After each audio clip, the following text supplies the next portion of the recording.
Happy Father's Day. Happy All Saints' Day.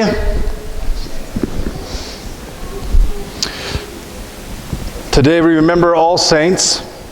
If you don't know, that's all of the saints, including those that we don't know about, which of course are plentiful. St. Paul says, you are surrounded by a great cloud of witnesses. And the conclusion of that is, so you better run your race well. It's like imagining yourself inside of an arena, and you're fighting a battle, and all of those who went before you and fought well are cheering you on. Oftentimes we don't fight well because even though we're surrounded by a great cloud of witnesses, we don't surround ourselves with a great cloud of witnesses. Do you see what I'm saying? Even though we're surrounded by a great cloud of witnesses, we don't surround ourselves by a great cloud of witnesses. You know, there are plenty of people who have people all around them all of the time, but are still lonely, because they're not actually with the people that are around them. So just because we know that the saints are there and the angels are there and God is there, doesn't mean that we acknowledge them or allow them to impact the way that we live our lives. So surround yourself. Don't just be surrounded by a great cloud of witnesses. Your homes should have icons. You should be surrounding yourself by a great cloud of witnesses. You should have patron saints, saints that speak to you. Maybe here's some advice. If you don't know who your patron saint is, I've been there before.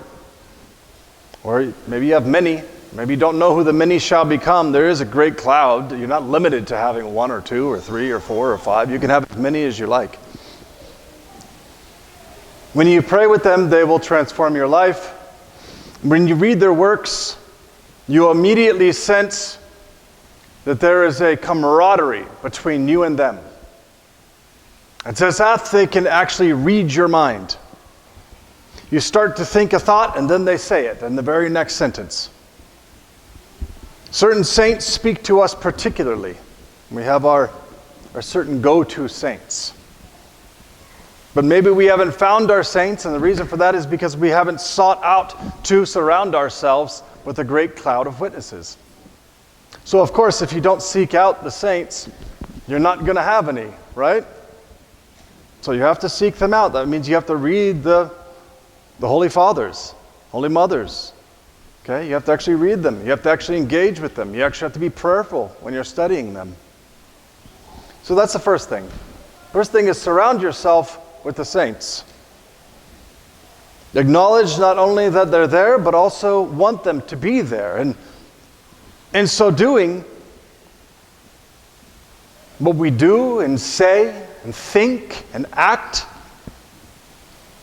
we'll understand and appreciate the way that we're being evaluated more clearly. Do you see what I'm saying? The reason that we choose to sin is because we choose to not believe that God is present with us. To make the choice to intentionally sin against God is to decide that we do not want to believe that God is present with us in that moment.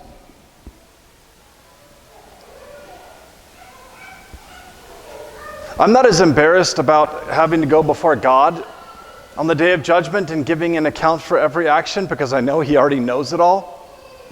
But I will also one day give an account before that great cloud of witnesses. He saw every one of my thoughts and actions and activities. I saw it all. And they will know very clearly if I decided to not allow them around me, even though they were around me, or acknowledge their reality and presence in my life. So that's the first thing. Surround yourself with a great cloud of witnesses. Be aware of their presence and allow that to encourage you to run your race all the harder. The second thing is that Jesus says in the Gospels, many who are first shall be last, and the last shall be made first. Here's maybe a unique interpretation on this, maybe not. I rarely find that I have an original thought. Oftentimes we think that the persons who are first, that are the most saintly, the most holy, are not. And the people that we think are the least holy are. There will likely be a rearranging of orders when we come into heaven. You thought this, actually this. Those who you put first, those will become last. Those who you put last, those shall be first. Which is a fearful and dreaded thing, right? As a priest, there's a good chance that I'm coming in as a priest, I'm getting put in the back of the line. See? Only God sees sainthood in its perfection. The church assists us in this. The church assists us in this by saying, here are saints who are good for you to focus on today. The church doesn't make the claim that it knows all of the saints, or even that the saints that it's chosen are holier than the saints which weren't chosen. See? We put our values up, and at the end the Lord will either confirm them or, in some cases, disaffirm them. Or in some cases, say you got this one completely backwards, you put them last, but actually they're first. We'll have to wait for the Lord's final judgment. We're doing our best as a church now, but we'll have to wait for the Lord's final judgment. He gave us the authority and privilege of acknowledging the saints that we have. But beyond that, we don't know much more. We don't know much more. So those are the two things. The last may be first, and the first may be last. And you don't know. Don't even judge yourself. All you have to do is run your race well. That's it. Don't even judge yourself, whether you are or not. Who cares? You just run your race. That's all that matters.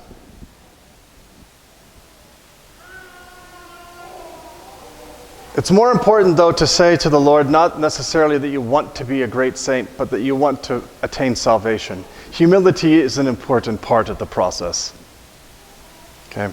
It's a very important part of the process, the humility aspect. That's one slight correction to a lot of what I hear from people.